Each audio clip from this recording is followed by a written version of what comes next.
Na câmara frigorífica daquele dia, enquanto me inclinava para levantar caixotes de marisco congelado, a trabalhar sem descanso apenas para pagar as minhas dívidas, a porta do armazém rangeu e abriu-se de repente. O meu patrão, um homem idoso de cabelos prateados, vestido com um fato bem passado, mas com os olhos cheios de preocupação, entrou. Olhou para mim longamente, como se quisesse dizer algo, mas não conseguisse encontrar as palavras. Então, de repente, a voz dele tremia. Adriano, sabes quem és? Eu sou o teu pai biológico. Fiquei paralisado. As minhas mãos soltaram o caixote, o som do impacto ecoou pelo armazém. Gaguejando, mal conseguia acreditar. Chefe, o que está a dizer? Não se estará a enganar? Ele deu um passo mais perto com os olhos vermelhos e úmidos. Procurei-te nos últimos 10 anos. Todo o meu corpo tremeu, as pernas fraquejaram por baixo de mim. A partir desse momento, tudo na minha vida mudou de formas que nunca poderia ter imaginado. Olá, chamo-me Adriano Reis, tenho 31 anos, vivo no Porto e estou a atingir o fundo do poço da minha vida. Soa dramático, eu sei, mas não sei como mais o descrever, só sei que a cada dia que passa, sinto-me como um barco esfarrapado, açoitado pelas vagas e deixado na margem sem forças para lutar contra a corrente. Antes de começar a compartilhar as minhas experiências com vocês, tenho um pedido simples, mas importante. Inscrevam-se no meu canal, deixem um like neste vídeo, não custa nada, mas significa muito para mim, e escrevam nos comentários se acham que a minha atitude foi corajosa e correta ou não. Cada apoio e cada palavra de vocês me dá força e motivação para continuar. O restaurante de bifes em que depositei o meu coração e a minha alma faliu.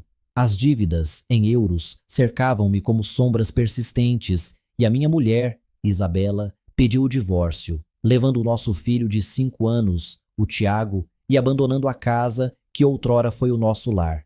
Esta casa costumava encher-se de risos. Ainda me lembro das conversas animadas do Tiago sobre o dia na escola, do modo como corria à volta da mesa de jantar, fingindo ser um super-herói. A Isabela costumava estar na cozinha, o cheiro do bife grelhado a perfumar a casa, e por vezes virava-se e sorria para mim, um sorriso que me fazia sentir o homem mais sortudo do mundo.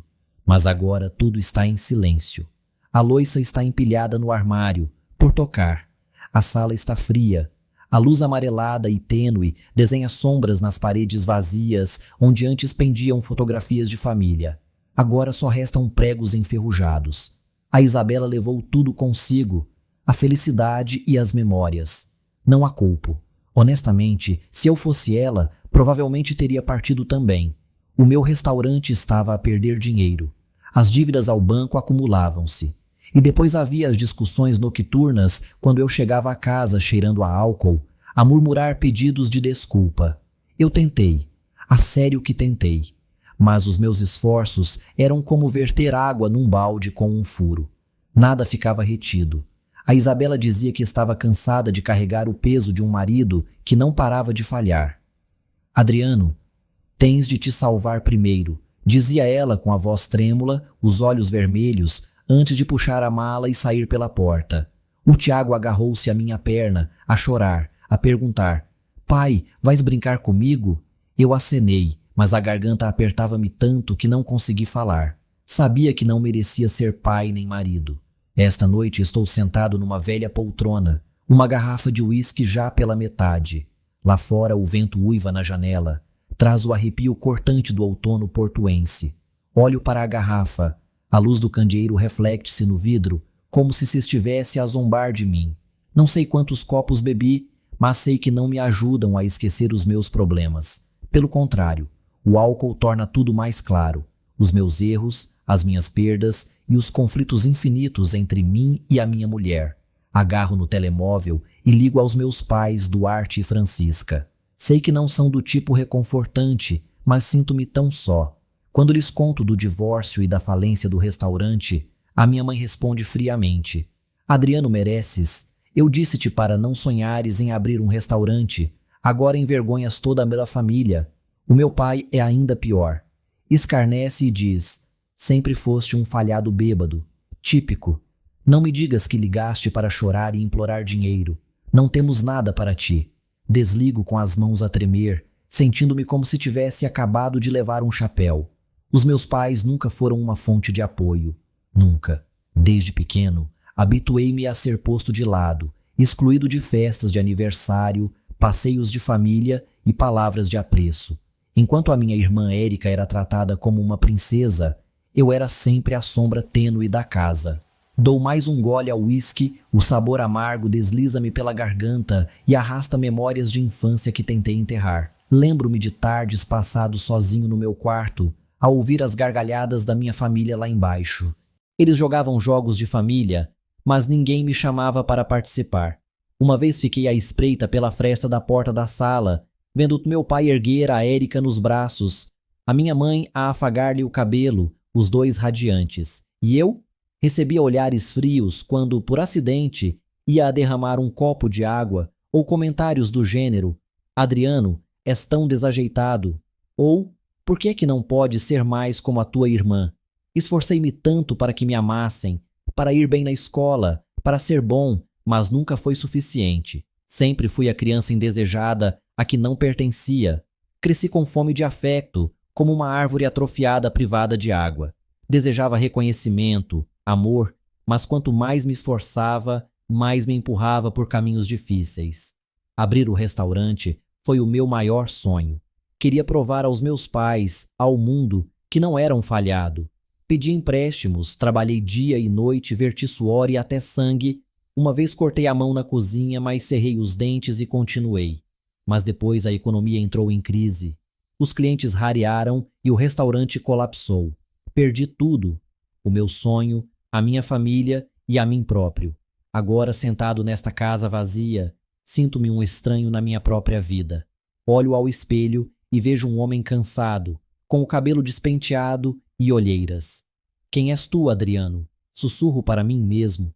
Já não reconheço o homem do espelho, o homem que costumava sonhar alto, rir alto e embalar o Tiago ao colo até adormecer. Ele foi embora há muito. Levanto-me, cambaleando até a varanda. O vento frio bate na cara como se tentasse acordar-me do transe. Sob o débil fulgor dos candeeiros, a cidade do porto estende-se, serena mas distante. Penso no Tiago, nos seus olhos grandes e brilhantes quando perguntou: Pai, por que é que a mãe está triste? Eu não consegui responder porque nem sequer compreendo o que fiz de errado. Só sei que falhei outra vez, tal como os meus pais sempre disseram. Uma vez pensei que era forte, que poderia superar tudo, mas agora só quero desistir, acabar com isto. Talvez essa seja a única forma de parar a dor. Naquela noite começou a chover, cada gota pesada batendo na vidraça como se tentasse partir o silêncio da casa. Sentei-me na poltrona, a garrafa de uísque vazia, mas a dor ainda crua. Olhei à volta, vendo os fragmentos da minha vida.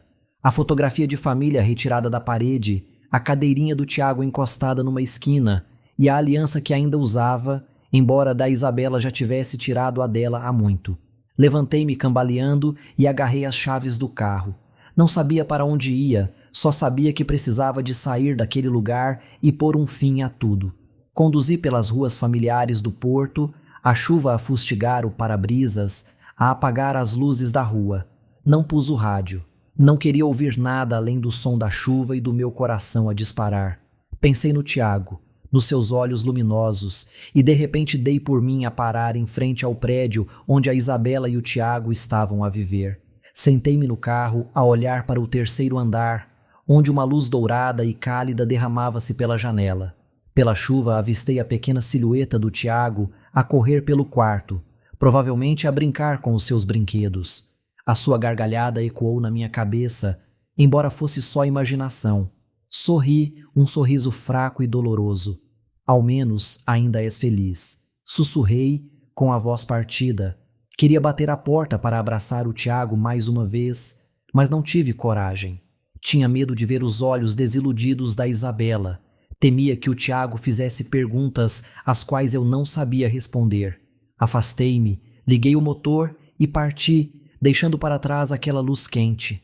Não sei quanto tempo conduzi, só sei que parei em lugares que guardavam raras e belas memórias da minha vida. Primeiro aquela pequena tasca de esquina, onde a Isabela e eu tivemos o nosso primeiro encontro. Ainda me lembro dela sentada à minha frente, com um vestido azul pálido, a rir enquanto eu contava uma história parva da universidade. Pedimos hambúrgueres baratos, bebemos refrigerante em copos de plástico e eu pensava que passaria a vida a fazê-la feliz. Agora estava em pé no meio da chuva, a olhar pelo vidro embaçado. Lá dentro, outros casais riam e conversavam despreocupados, como a Isabela e eu um dia fomos. Virei a cara, sentindo uma faca a torcer-se no peito. A chuva intensificou, mas já não me importava. Saí da cidade e fui até a ponte na periferia, a ponte do Moinho Velho, onde o rio, escuro como tinta, corria abaixo, profundo e frio. Parei o carro, saí e fiquei no meio da ponte, com as mãos agarradas ao gradeamento. A chuva açoitou-me a cara. O vento uivava nos ouvidos, mas eu não sentia nada além de vazio. Olhei para a água, imaginando-a a levar-me, a apagar toda a dor, todas as falhas. As mãos tremiam, os dedos apertavam o gradeamento, depois afrouxaram lentamente. Fechei os olhos, inspirei fundo e dei um passo em direção à beira. Mais um passo e tudo acabaria. De repente, uma voz chamou-me por trás, baixa e calma, mas suficientemente firme para me arrancar ao transe. Não faças isso, filho. Virei-me assustado e vi um homem idoso a alguns passos de distância. Vestia um sobretudo escuro e um chapéu que lhe sombreava parte do rosto, mas os olhos, profundos, tristes e cheios de empatia, deixaram-me mudo. Não havia juízo nem reprovação, apenas uma dor estranha, como se ele me compreendesse melhor do que eu próprio. Quem é? Perguntei, a voz embargada, ainda agarrado ao gradeamento, como se fosse a única coisa que me prendia a este mundo. O homem sorriu ligeiramente e aproximou-se, mantendo distância suficiente para eu não me sentir ameaçado. Apenas um forasteiro, disse ele a voz quente apesar da chuva. Mas vi-te e pensei que não devias estar aqui sozinho. Dei uma risada amarga. Não me conheces, não tenho nada a perder. O homem inclinou a cabeça, estudou-me como se procurasse algo nos meus olhos. Ainda estás vivo, não estás? Disse. Isso significa que ainda tens uma hipótese. Não deixes que a chuva a encubra. Neguei com a cabeça, a raiva misturando-se com o desespero. Uma hipótese? Fácil dizer-te. O que tu sabes de mim? Do que perdi? O homem não respondeu de imediato. Ficou ali na chuva, o olhar nunca a abandonar-me. Não sei tudo, disse devagar, mas sei como a dor se traduz no rosto. Vejo-a nos teus olhos, não deixes que ela vença, filho. As palavras bateram-me como um martelo, rachando os muros que eu construíra em redor de mim. Quis gritar para que me deixasse em paz, mas algo no tom da sua voz, no seu olhar, deteve-me. Soltei o gradeamento, recuei e senti as pernas a ceder.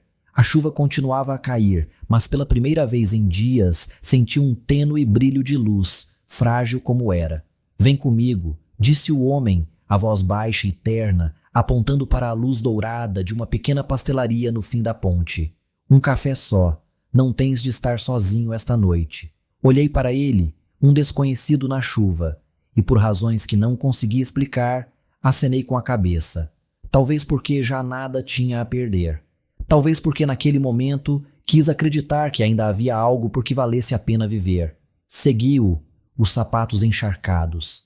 Cada passo afastava-me um pouco mais da escuridão da minha mente.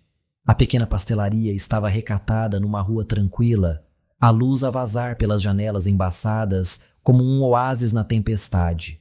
Lá dentro, o aroma intenso do café torrado misturava-se com o suave murmúrio de música jazz, criando uma atmosfera calorosa que contrastava com o frio cortante de fora. Sentei-me numa mesa de madeira no canto, em frente ao homem. Ele tirou o chapéu, revelando cabelos brancos e um rosto vincado, onde as rugas contavam a história de uma vida de tempestades. A empregada trouxe 2 chávenas fumegantes. O vapor suavizou a distância entre nós. Qual é o teu nome? Perguntou ele, erguendo a chávena, mas mantendo o olhar fixo em mim. Adriano? Respondi, como se já não falasse com ninguém há muito tempo.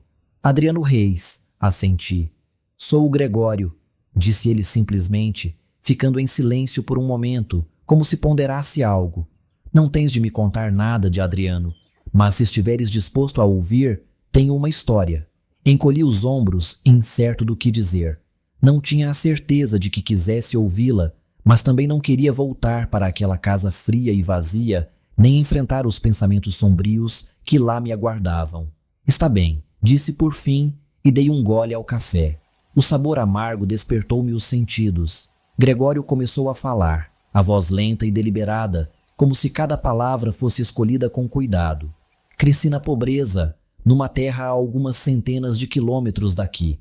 Uma casa de madeira fragilizada e dias intermináveis de trabalho numa serração. Quando tinha 25 anos, conheci o amor da minha vida. Chamada-se Pamela.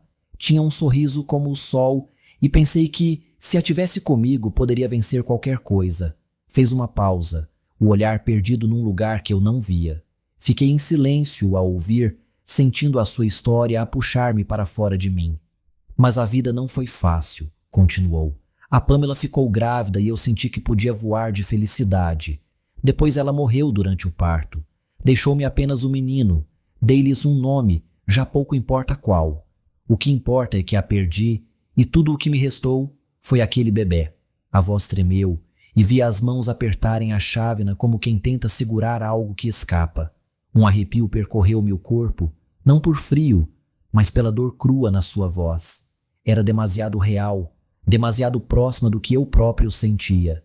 Tentei criá-lo, disse Gregório, a voz a baixar, mas estava exausto, sem dinheiro, sem família, sem tempo para respirar. Trabalhei dia e noite e nunca foi suficiente. Ele tinha apenas 8 meses, tão pequeno, e eu não sabia o que fazer. Numa noite fiquei junto a uma igreja, com ele nos braços, e ele adormeceu. Deixei-o ali numa cesta com um bilhete com o seu nome. Pensei que alguém o encontraria e lhe daria uma vida melhor do que aquela que eu podia oferecer. Fiquei imóvel, o coração a bater depressa. Não sei porquê, mas a sua história perturbou-me. Havia algo na maneira como falava, no modo como me olhava, que me fez sentir que estava a tocar num segredo que ainda não estava preparado para enfrentar. Depois disso, atirei-me ao trabalho, prosseguiu Gregório, agora com a voz mais firme, mas sempre pesada. Construí uma empresa de exportação de pescado do nada. Hoje sou milionário, com casa grande, carros bons, tudo o que as pessoas sonham. Mas não passa um dia sem que eu pense naquele rapaz. Sempre que vejo uma criança na rua, pergunto-me: onde estará o meu filho? Será amado? Foi bem criado? Olhou-me diretamente e senti o peito apertar. Tenho-o procurado, disse ele, a voz a quebrar-se. Durante os últimos 10 anos voltei sempre àquela igreja. Perguntei por todo o povoado, mas disseram-me que naquela noite não foi encontrado nenhum bebê. Talvez alguém que passava o tenha levado e criado como seu. Não sei, mas nunca deixei de ter esperança. Baixei a cabeça, incapaz de sustentar o olhar dele. A sua história era como um espelho a refletir a minha própria dor. A dor de um pai separado do filho, de alguém que ansiava por um amor que nunca conseguia alcançar. Pensei no Tiago, nos dias em que não pude estar com ele, e senti uma ligação estranha àquele homem. Mas ao mesmo tempo, algo dentro de mim agitou-se, como se uma peça de puzzle procurasse o seu lugar na minha mente. Não te conto isto para pedir pena, disse o Gregório pousando a chávena. Conto-te porque te vi naquela ponte e sei que estás num lugar onde eu já estive, um lugar onde tudo parece perder o sentido. Mas sabes, Adriano, enquanto estiveres vivo, ainda tens uma oportunidade. Vais reencontrar o que realmente importa na tua vida. As suas palavras foram como uma brisa a soprar pela minha mente, suaves, mas fortes o suficiente para abalar as paredes que eu ergui à minha volta. Quis contestar, dizer-lhe que não compreendia, que eu perdera tudo, mas não consegui. Algo no olhar dele, na história que partilhara, fez-me sentir que não estava sozinho. Antes de partir, Gregório tirou um cartão de visita do bolso e pousou-o na mesa. Se quiseres recomeçar, disse, vem a esta empresa. Eu acredito que vales mais do que imaginas. Peguei no cartão, li as palavras. Gregório Guzmão. Exportações de pescado Guzmão, impressas em preto sobre branco. Não disse nada, apenas acenei. Ele ergueu-se, pôs o chapéu e saiu, deixando-me com uma chávena de café fria e uma tênue centelha de esperança. Nessa noite, quando voltei à casa vazia, não abri uma garrafa de uísque. Sentei-me na poltrona a segurar o cartão de visita, a fitá-lo como se fosse um bilhete para um lugar que nunca ousara sonhar. Pela primeira vez em dias, não pensei na morte. Pensei no Gregório, no seu olhar profundo e cheio de alma, e na história que me contou naquela ponte gelada. Havia algo na sua voz, no modo como me olhou, que me fez sentir que ainda tinha algum valor, mesmo que pequeno. Coloquei o cartão na mesa, ao lado da aliança solitária, e fui deitar-me. Pela primeira vez em semanas, não sonhei pesadelos. Na manhã seguinte, encontrava-me diante do edifício das exportações de pescado Guzmão, uma empresa na orla do porto, junto ao cais, onde cargueiros entravam e saíam sem parar. O edifício não era exuberante, mas transmitia solidez com as suas paredes de tijolo vermelho e portas de vidro reluzente.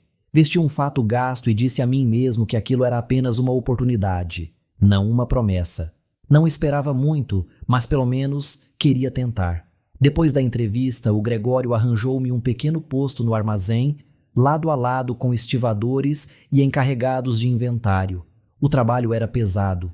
Arrastar caixas de peixe congelado, o cheiro salgado a entranhar-se-me na roupa, e dias longos sob luzes fluorescentes frias. Mas não me queixei. Trabalhei arduamente, registrando cada entrega com rigor, ajudando os colegas sempre que precisavam. Não queria que ninguém me visse como um falhado.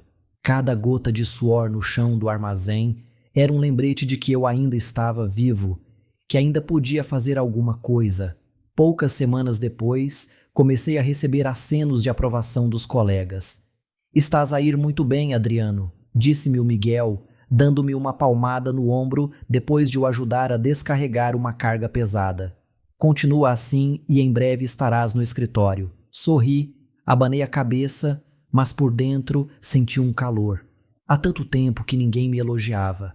Aquelas pequenas palavras eram como gotas de água a regar um terreno árido dentro de mim.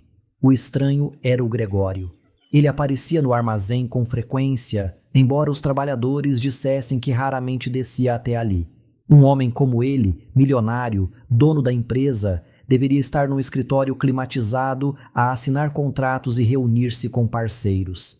No entanto, lá estava ele, a conversar com os trabalhadores, a perguntar pelas tarefas e, em particular, a observar-me. Uma vez surpreendi-o encostado a um canto, a olhar-me enquanto eu conferia o inventário.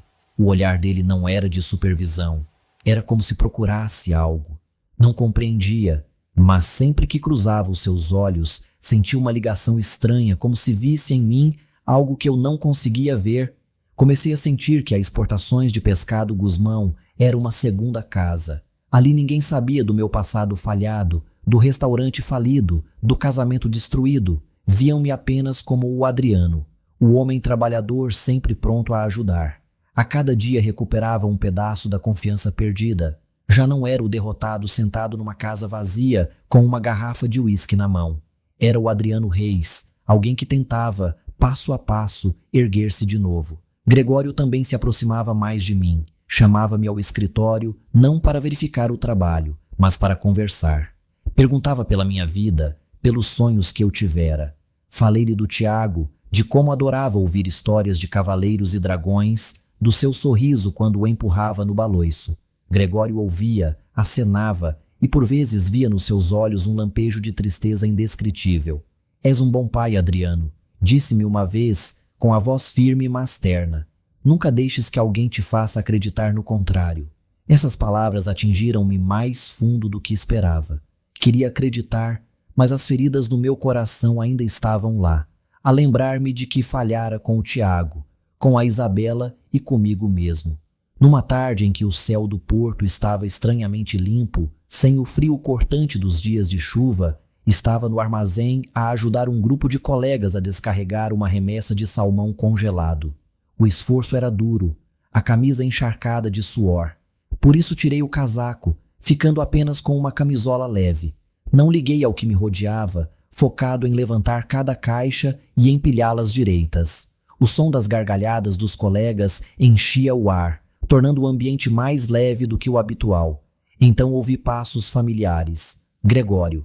"Adriano, estás a ir muito bem?", disse a poucos metros, com as mãos nos bolsos do sobretudo. Virei-me a sorrir, prestes a agradecê-lo. Mas nesse instante vi o rosto dele mudar. Os olhos arregalaram-se, os lábios tremeram como se tivesse visto um fantasma do passado. Aproximou-se devagar, o olhar fixo no meu ombro. Segui o olhar e percebi que estava a encarar a pequena mancha de nascença em forma de estrela que sempre tive no ombro esquerdo. Meu Deus, murmurou Gregório, a voz embargada, os olhos marejados. És tu. O ar no armazém pareceu congelar. Os colegas pararam de falar, de trabalhar, voltando olhares curiosos para nós. Fiquei imóvel, o coração a martelar. Do que está a falar? Perguntei a voz trêmula, sem entender o que acontecia.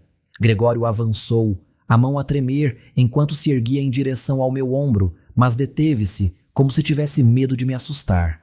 Adriano, disse ele, a voz a partir-se. Esta marca de nascença já a vi antes, no ombro de um bebê, o filho que deixei para trás.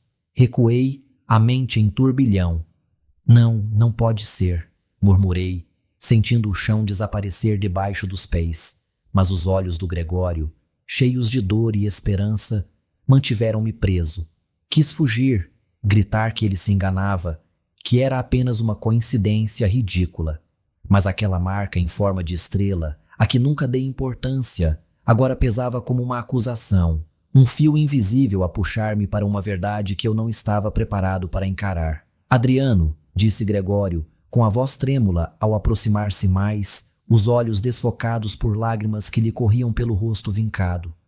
És o meu filho, eu sei, essa marca, via quando eras bebê. Quando calou-se, a voz a sufocar, como se as palavras lhe prendessem na garganta.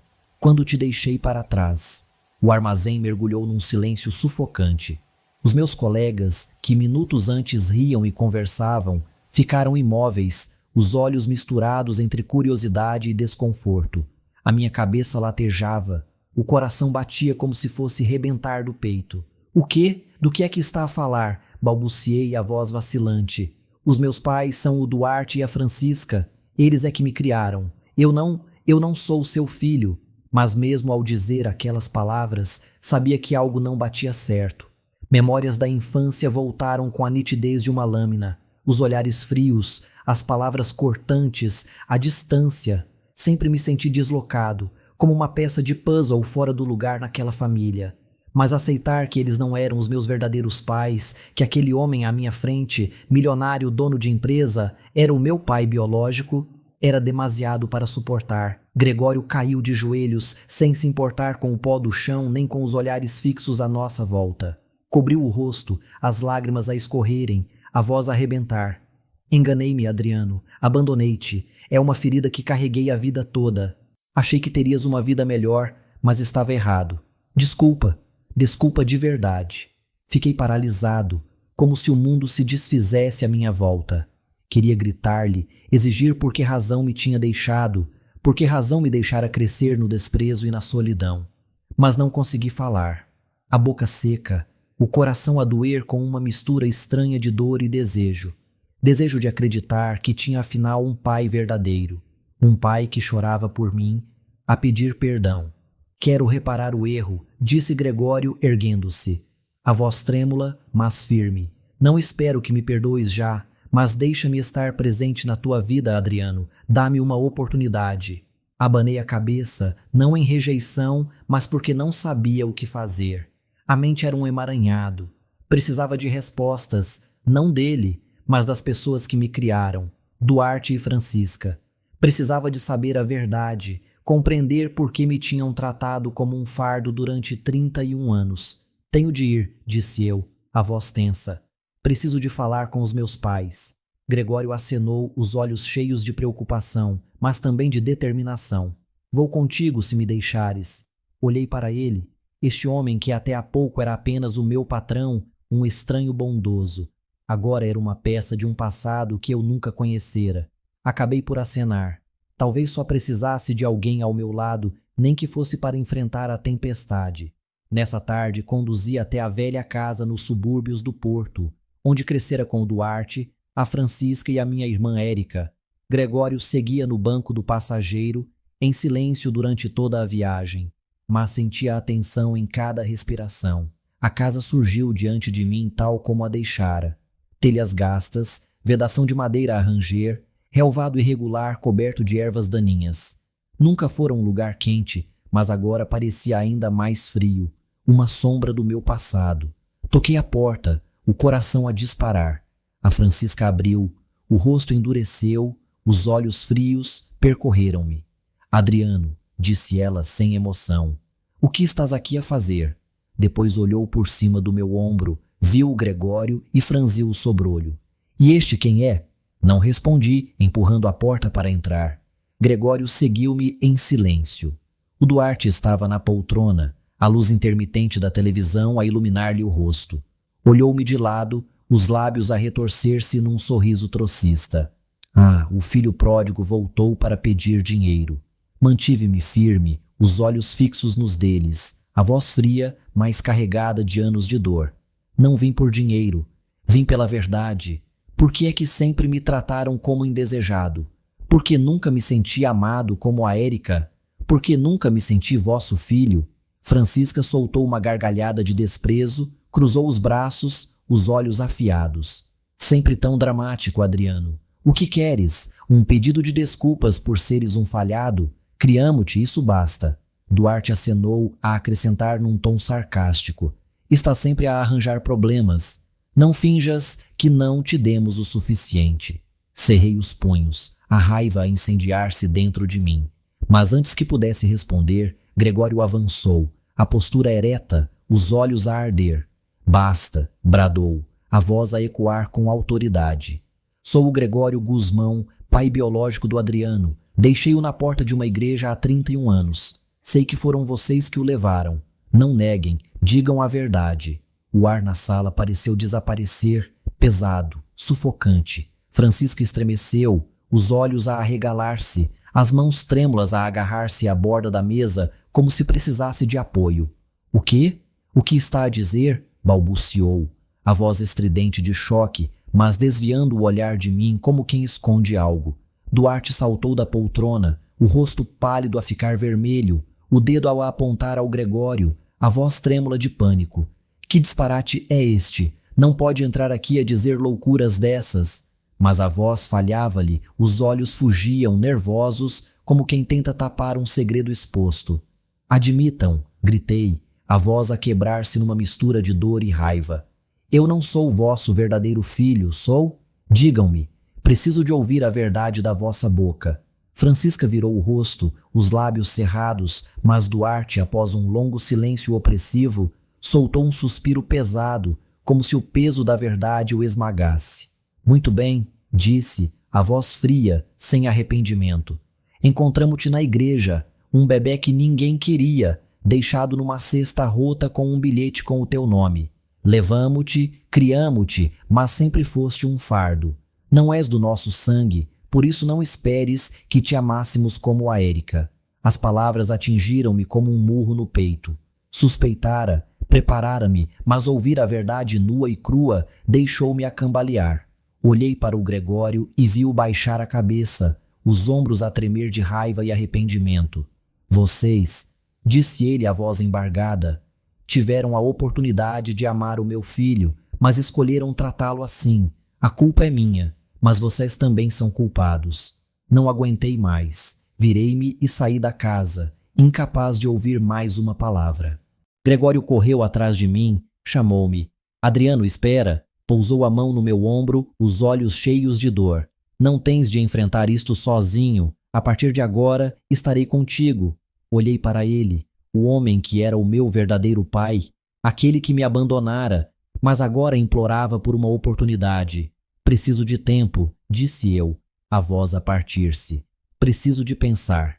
Gregório acenou sem me pressionar. Afastei-me, deixando-o de pé no jardim úmido, sob o céu cinzento do porto. Nos dias seguintes, vivi como uma sombra.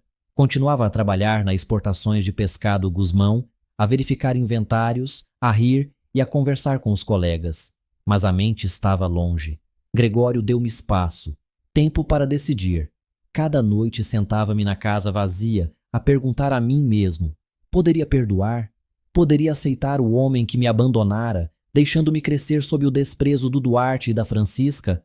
Mas depois lembrava-me dos olhos do Gregório, do modo como contava histórias, do arrependimento gravado em cada ruga do seu rosto. Ele não era sem coração. Também sofrera perdas, dores, cicatrizes que nunca sarariam. Gregório continuava a aparecer no armazém, a perguntar pelo meu trabalho, mas nunca me pressionava a perdoá-lo. Em vez disso, mandava-me pequenas coisas, como quem tentava alcançar meu coração à distância. Uma tarde encontrei um envelope deixado na minha secretária, escrito com a sua caligrafia trêmula. Lá dentro havia uma fotografia antiga e desbotada de uma mulher jovem com um sorriso radiante. No verso, ele escreveu: "Esta é a tua mãe, Pamela. Ela teria tanto orgulho em ti." Segurei a foto, os dedos a percorrerem o rosto da mulher que nunca conheci, e senti uma onda de emoção invadir-me. Não chorei, mas a garganta apertou-se. Depois vieram mais cartas, não com regularidade, mas cada uma era um pedaço do passado. Gregório escrevia sobre os dias em que ele e a Pamela estiveram apaixonados, os sonhos simples que tinham e como desmoronou quando ela morreu. "Escrevi-te estas cartas há anos", dizia numa delas. "Só queria que soubesses que nunca passou um único dia sem eu pensar em ti." Essas palavras eram como gotas de água, lentas, mas persistentes, a derreter o gelo em torno do meu coração. Numa noite, sentei-me na poltrona com a fotografia da Pamela nas mãos e reli a última carta do Gregório.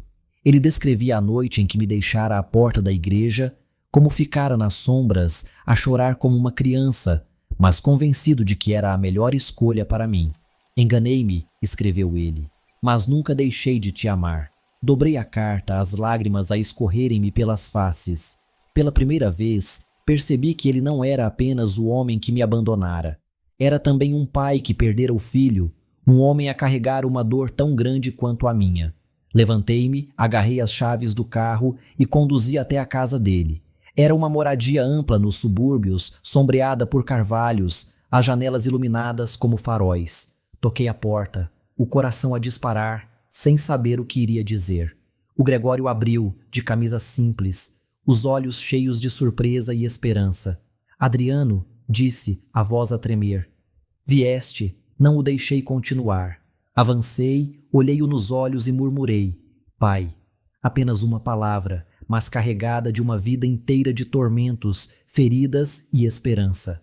Os olhos dele encheram-se de lágrimas e abraçou-me com tanta força que podia sentir o coração dele, como se temesse que eu desaparecesse.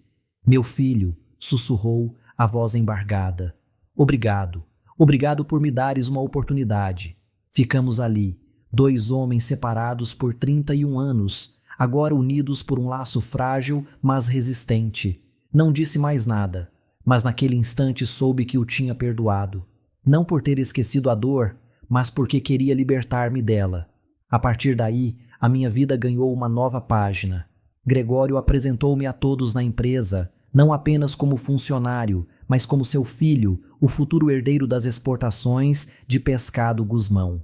Colegas que antes brincavam comigo agora olhavam-me com surpresa e respeito.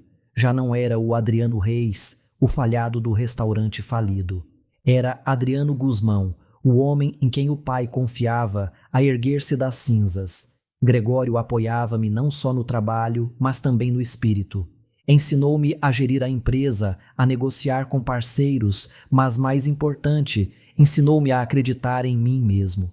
"Tens talento", disse-me um dia no escritório, com vista para o Porto de Leixões. "Só precisas de uma oportunidade para o provar."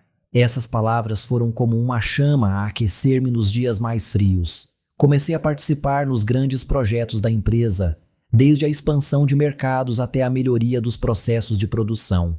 Cada passo era um desafio, mas também uma oportunidade para recuperar a confiança. Já não fugia das memórias dolorosas, usava-as como combustível para avançar. Não podia mudar o passado, mas podia escrever o meu futuro. No fundo, sentia a presença da Pamela, a mãe que nunca conheci. Guardava a sua fotografia na carteira, como lembrete de que tinha nascido do amor, mesmo que interrompido demasiado cedo. Sempre que olhava para o sorriso dela, sentia-me mais forte, como se ela me observasse, orgulhosa do homem que me tornava. Nessa noite, depois de estar com o Gregório, telefonei a Isabela e pedi para ver o Tiago nesse fim de semana. "Estou a mudar", disse, a voz sincera. Quero ser um pai melhor para o nosso filho. Ela ficou em silêncio por um momento, depois aceitou. Foi um pequeno, mas significativo primeiro passo para reconstruir a relação com o meu filho. Desliguei a chamada, recostei-me na poltrona e senti como se uma pedra pesada me tivesse saído do peito. Pela primeira vez em meses, vi uma luz tênue no fim de uma estrada escura. Fechei os olhos, imaginei o sorriso do Tiago e prometi a mim mesmo que não o deixaria crescer sem amor como eu crescera. Mas a vida, como aprendi, nunca nos deixa em paz por muito tempo. A notícia de que eu era filho do Gregório Guzmão, o milionário por trás da empresa de exportação de pescado, espalhou-se como fogo pelo velho bairro do Porto. Não sabia quem falara. Talvez algum colega do armazém, talvez alguém que ouvira a conversa. Mas poucas semanas depois, quando começava a encontrar um novo ritmo entre o trabalho com o meu verdadeiro pai e as tardes a pensar no Tiago, a porta do meu passado abriu-se com crueldade. Numa noite, ao regressar da empresa, bateram a porta com urgência.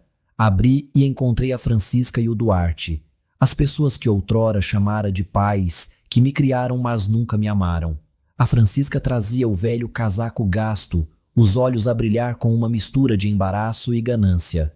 O Duarte atrás dela, mãos nos bolsos, a fitar a casa como quem calculava quanto dinheiro eu teria.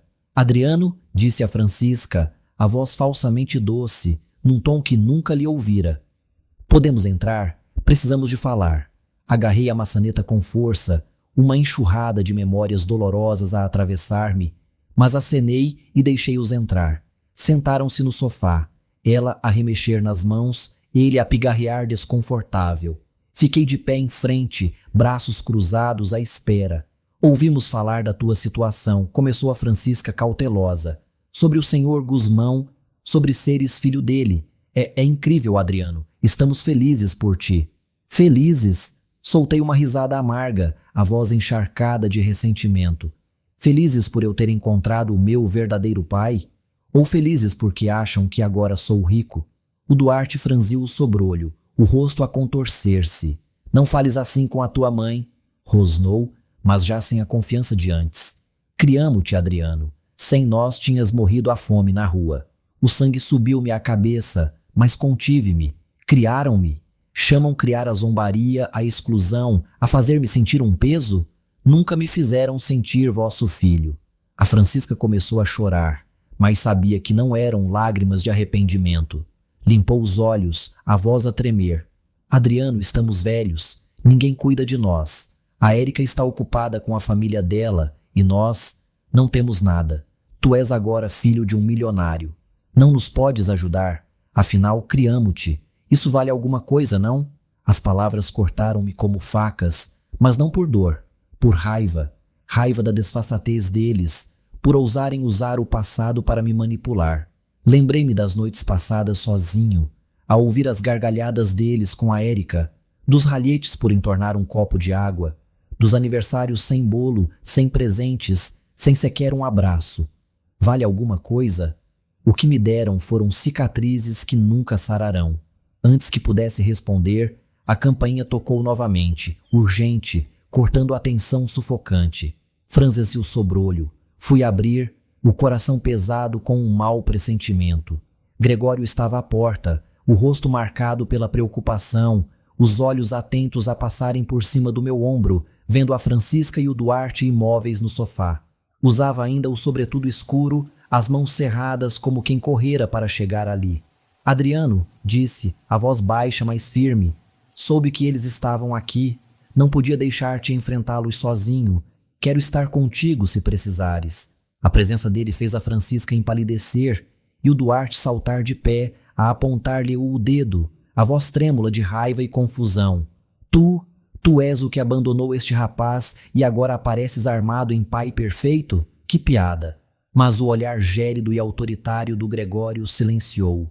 Senti a força irradiar do meu verdadeiro pai, e naquele momento percebi, já não estava sozinho. Gregório não respondeu logo.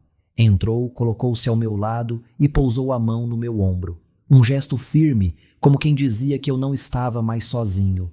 Fiz mal em abandonar o Adriano, disse, a voz baixa mas cortante. Essa é uma ferida que carregarei para a vida. Mas vocês Vocês tiveram a oportunidade de o amar, de o criar. Escolheram tratá-lo com crueldade e agora ousam vir aqui fazer exigências. Não pensem sequer em explorar o meu filho outra vez. Olhei para o Gregório, sentindo a força de um pai que pensei nunca ter. Depois virei-me para a de Francisca e o Duarte, as pessoas que transformaram a minha infância numa corrente de dor. Criar alguém devia vir acompanhado de amor, disse eu, a voz calma mas firme. Mas durante 31 anos nunca senti isso de vocês. Chega. A partir de agora, escolho a minha verdadeira família. A Francisca soluçava mais alto, mas eu sabia que era apenas encenação. Adriano, és ingrato. Demos-te tudo. Choramingou, a voz a falhar, já sem convicção. O Duarte apenas ficou de pé, o rosto vermelho, mas sem palavras. Abri a porta, indicando que saíssem. Não vos devo nada, disse firme. Saiam e não voltem. Eles saíram. A Francisca ainda a murmurar acusações. O Duarte em silêncio, de cabeça baixa. Quando a porta se fechou, senti um peso imenso a desaparecer dos ombros. Virei-me para o Gregório, que estava ali, os olhos cheios de orgulho e dor. Fizeste o certo, disse ele a voz calorosa. És mais forte do que pensei. Acenei sem palavras, mas no coração sabia, tinha cortado o último laço com o passado doloroso. Já não era a criança desesperada por amor de quem nunca o deu. Era Adriano Guzmão, com um pai a meu lado, pronto a proteger-me. Pela primeira vez senti que tinha um alicerce, um lar. Nas semanas seguintes mergulhei no trabalho nas exportações de pescado Guzmão com uma energia renovada. Gregório era não só meu pai, mas também o meu mentor, o meu guia. Ensinou-me a ler relatórios financeiros, a negociar com grandes parceiros e, acima de tudo, a confiar no meu próprio instinto. Tens uma mente prática, Adriano, disse ele uma vez no escritório. Isso não se aprende, usa-a. Essas palavras simples, mas sinceras, foram como um bálsamo a curar feridas de dúvida que carregara toda a vida. Comecei a liderar projetos maiores na empresa. Um dos primeiros desafios foi expandir o mercado para cidades vizinhas, onde a procura por pescado de qualidade estava a crescer. Propus um plano ousado, parcerias com restaurantes locais, para fornecer salmão e camarão frescos a preços competitivos, ao mesmo tempo que consolidávamos a marca Guzmão como sinônimo de qualidade. Gregório apoiou-me, mesmo quando alguns gestores sêniores mostraram ceticismo. Ele está cá há pouco tempo, disse um deles na reunião, os olhos a escrutinar-me. Mas Gregório apenas sorriu e pousou a mão no meu ombro. O Adriano é meu filho e eu confio nele. Essa confiança foi a maior motivação. Trabalhei dia e noite a investigar mercados, a reunir com parceiros, a inspecionar cada carregamento. Quando os primeiros contratos foram assinados e as receitas começaram a subir, vi o espanto nos olhos dos meus colegas transformar-se em respeito. Passaram a chamar-me Pequeno Guzmão, não por troça, mas como marca de reconhecimento. Mas, mesmo com a carreira a florescer, um vazio permanecia. O Tiago. A Isabela mantinha a distância, receosa de que os meus erros passados ainda pudessem afetar o nosso filho. Não a culpava. Eu sabia que tinha sido um mau marido e pai, deixando o álcool e a dúvida arrastar-me ao fundo. Mas agora era diferente. Queria que o Tiago visse isso. Queria que soubesse que o pai ainda estava ali, a amá-lo acima de tudo. Comecei com passos pequenos. No primeiro fim de semana, levei-o ao parque. O meu filho de 5 anos saiu do apartamento da mãe com os olhos grandes e um pouco desconfiados. Pai, disse numa vozinha.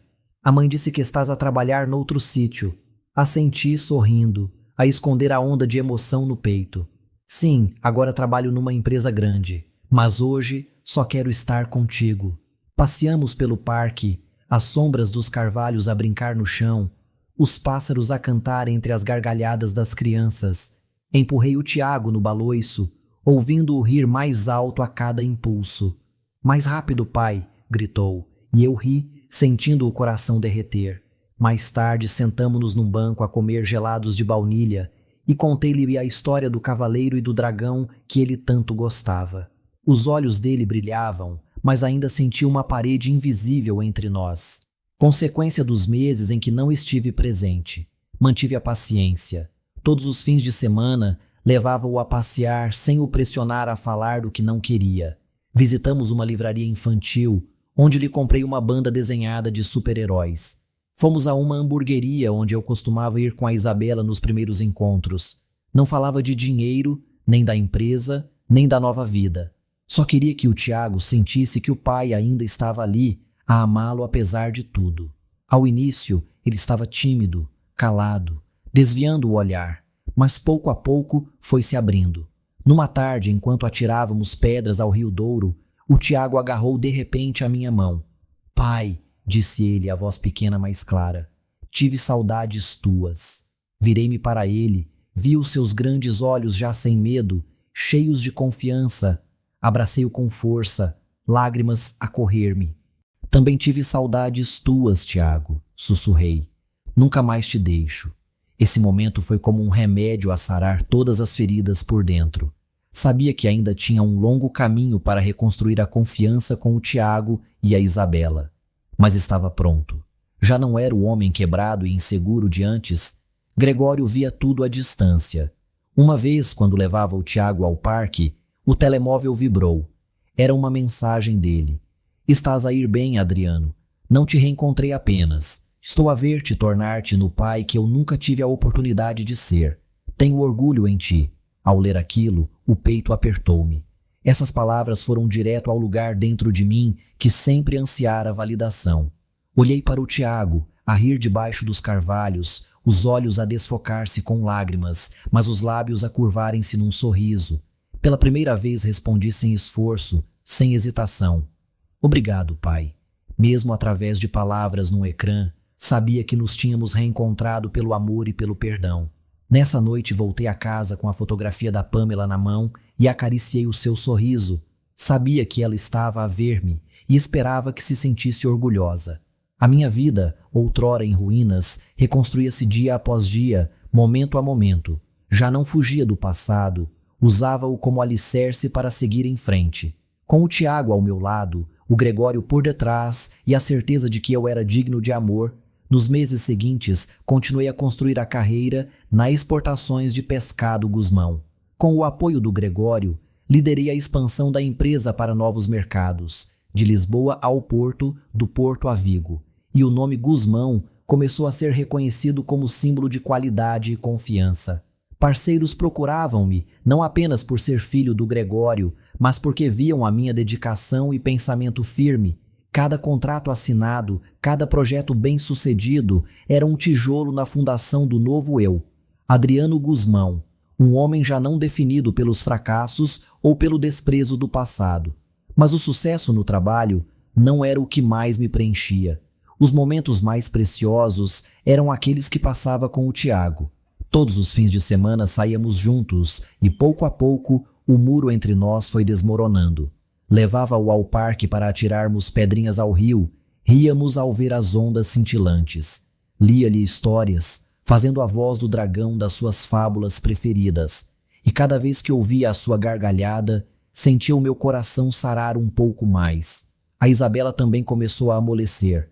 Já não mantinha a distância de antes e até me convidou a ficar para jantar certa vez, quando deixei o Tiago em casa. Mudaste, Adriano, disse, os olhos mais suaves. O Tiago precisa de ti. Essas palavras tão simples foram o maior presente que alguma vez recebi. Numa tarde de outono, levei o Tiago ao escritório das exportações de pescado Gusmão. Ele olhava curioso à volta, apontando para as grandes caixas e perguntando desde onde vivia o salmão, até por que é que os navios eram tão grandes. O Gregório apareceu, de fato simples, e ajoelhou-se diante do Tiago com um sorriso. Tu és o Tiago, não és? Disse com calor. O teu pai já me falou muito de ti. O Tiago acenou timidamente, mas logo agarrou a minha mão, como para se certificar de que eu ainda estava ali. Olhei para o Gregório, depois para o Tiago, e senti uma corrente quente a ligar 3 gerações. 3 gerações outrora dilaceradas pela perda, agora unidas pelo amor e pela compreensão. Gregório levou o Tiago a ver um navio de carga, explicando-lhe como funcionava a empresa. Enquanto os observava de longe, sorridente, vi os olhos do Gregório iluminarem-se, como se estivesse a reviver, através do neto, os anos que perdera comigo. Nesse instante, sob o pôr do sol ardente sobre o porto do porto, percebi que família não é apenas sangue. Família é onde existe amor, onde somos aceites e valorizados, independentemente do passado. Nessa noite, sentei-me sozinho na sala, com a foto da Pamela nas mãos, e escrevi uma carta a mim mesmo, um hábito que aprendera com o Gregório. Adriano, escrevi, o sangue pode perder-se, mas a verdadeira família é onde há amor e compreensão. Nunca subestimes uma criança, porque as feridas da infância podem arruinar uma vida inteira. E nunca desistas, porque mesmo no desespero há sempre uma razão para continuar a viver. Dobrei a carta, coloquei-a ao lado da fotografia da Pamela e senti o coração aliviar-se, como se tivesse libertado o último fardo no rio da minha vida. A minha jornada não é um conto de fadas com final perfeito. Ainda há dias em que acordo com dores antigas, momentos em que me pergunto se sou realmente digno desta felicidade. Mas todas as vezes que olho para os olhos do Tiago, todas as vezes que ouço o Gregório chamar-me filho, sei que encontrei uma razão para seguir em frente. Aprendi a perdoar, não para esquecer a dor, mas para me libertar dela. Aprendi a amar não só os outros, mas a mim próprio. Se pudesse enviar uma mensagem a quem se sente perdido na sua própria escuridão, seria esta: valoriza a família, mas tem coragem de te afastares de relações tóxicas. O dinheiro pode trazer conforto, mas só o amor e o cuidado criam um lar verdadeiro. Não importa quão doloroso tenha sido o passado. O futuro pode ser reescrito se tiveres coragem para seguir em frente. Eu consegui e acredito que tu também consegues. Levantei-me, fui até a varanda e contemplei o céu estrelado da noite portuense. Uma brisa suave trouxe o cheiro do mar vindo do porto distante. Sorri e sussurrei baixinho para a Pamela, para o Tiago, para o Gregório e para mim próprio. Obrigado por me darem uma nova oportunidade de viver. Depois voltei para dentro, pronto para o amanhã. Mais um dia para viver, amar e tornar-me na melhor versão de mim mesmo.